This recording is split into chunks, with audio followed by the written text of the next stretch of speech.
नमस्कार, आदाब, सत श्री अकाल, जय भीम, जय जोहार, नमो बुद्धाय। मेरा नाम है अरुण गौतम और आप देखना शुरू कर चुके हैं धाका टीवी। इनसे मिलिए, इनका नाम है वामन मेश्राम। ये कई वर्षों से ब्राह्मण भगाओ देश बचाओ का नारा लगाते हैं, ब्राह्मणों को विदेशी बताते हैं, ब्राह्मणों को भारत से बाहर भगाने की बात करते हैं और इसी बात से लोगों से चंदा लेते हैं और अपने बैंक बैलेंस को बनाते हैं। आज की इस वीडियो में हम इनके बारे में एक ऐसी सच्चाई आपको बताने वाले हैं जो शायद आप सब न जानते होंगे, लेकिन इस वक्त इनके बारे में ये सच्चाई जानना आप सबके लिए बेहद जरूरी है। ये हमेशा अपने मंचों से संविधान की बातें करते हैं, संविधान बचाओ का आंदोलन चलाते हैं, लेकिन मुझे नहीं लगता कि संविधान का पहला पेज भी ये पढ़े होंगे, क्योंकि संविधान के पहले पेज पर लिखा है वी आर इंडियन, हम सभी भारतीय हैं। जब हम सभी भारतीय हैं संविधान के लागू होने के बाद, फिर ये कैसे ब्राह्मणों को भारत से भगा सकते हैं? ये बात 100% सही है कि ब्राह्मण विदेशी हैं, वो विदेश से हमारे देश में आए थे। जिस तरह से अंग्रेज आए थे, जिस तरह से मुगल आए थे, उसी तरह से ब्राह्मण भी हमारे देश में दूसरे देश से आए हुए लोग हैं। लेकिन जब से हमारा संविधान लागू हो गया हमारे देश में, तब से हमारे देश में रहने वाला हर एक नागरिक भारतीय कहलाएगा, उसे नहीं भगाया जा सकता है। अगर आप किसी के मकान में भी 10 साल रह जाते हैं तो वो मकान उस व्यक्ति की कहलाने लग जाएगी, ऐसा कानून है।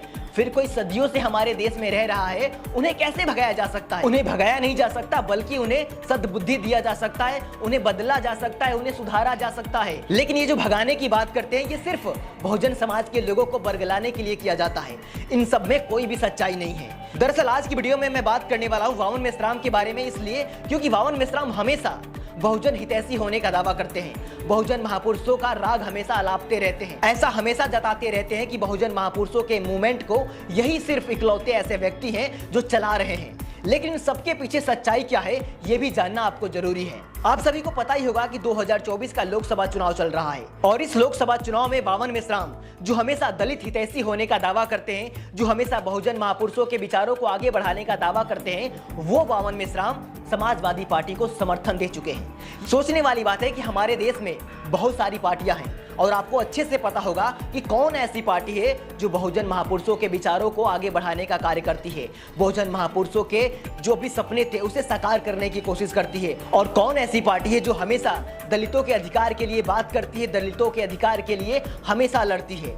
आज भले ही लोगों की नजरों में बहुजन समाज पार्टी थोड़ी खराब हो सकती है, लेकिन बहुजन समाज पार्टी कभी भी दलितों के अधिकारों के विरुद्ध में कभी खड़ी हुई आपको नहीं दिखी होगी। हमेशा बहुजन हितैषी होने का दावा ही नहीं करती, बल्कि हमेशा बहुजनों के हित में वो काम करती हुई आपको हर बार दिखी होगी। लेकिन वहीं पर किस तरह से समाजवादी पार्टी के नेता ने SC/ST प्रमोशन के बिल को फाड़ा था, किस तरह से लाखों लोगों को अवनीत कर दिया था, ये बात पूरे देश ने देखा। अब इतना ही नहीं, बल्कि बहुजन समाज पार्टी की सरकार में बहन जी ने जितने भी जिलों का नाम बहुजन महापुरुषों के नाम पे रखा था, अपनी सरकार आने के बाद समाजवादी पार्टी की जब सरकार आई तो किस तरह से उन जिलों का नाम बदल दिया गया, ये बात भी सभी को पता है। जो कभी बुद्धनगर हुआ करता था उसे शामली कर दिया गया, जो कभी भीमनगर हुआ करता था उसे संभल कर दिया गया, जो कभी पंचशील नगर हुआ करता था उसे हापुड़ कर दिया गया, जो कभी महामाया नगर हुआ करता था उसे हाथरस कर दिया, जो कभी ज्योतिबा फूले नगर हुआ करता था उसे अमरोहा कर दिया, जो कभी कांसीराम नगर हुआ करता था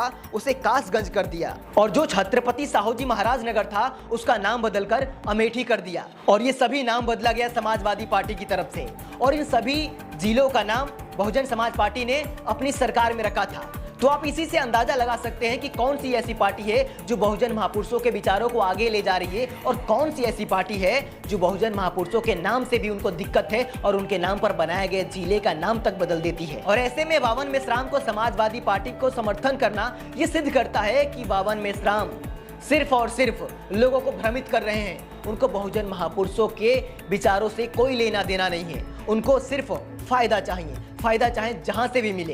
तो वामन मेश्राम का ये चेहरा आपको कैसा लगा, कमेंट बॉक्स में हमें जरूर बताएं, और वामन मेश्राम के बारे में आप क्या सोचते हैं ये भी कमेंट बॉक्स में हमें जरूर बताएं। और ये वीडियो आपको थोड़ी भी अच्छी लगी हो तो कम से कम 10 व्हाट्सएप ग्रुप पे जरूर शेयर करें।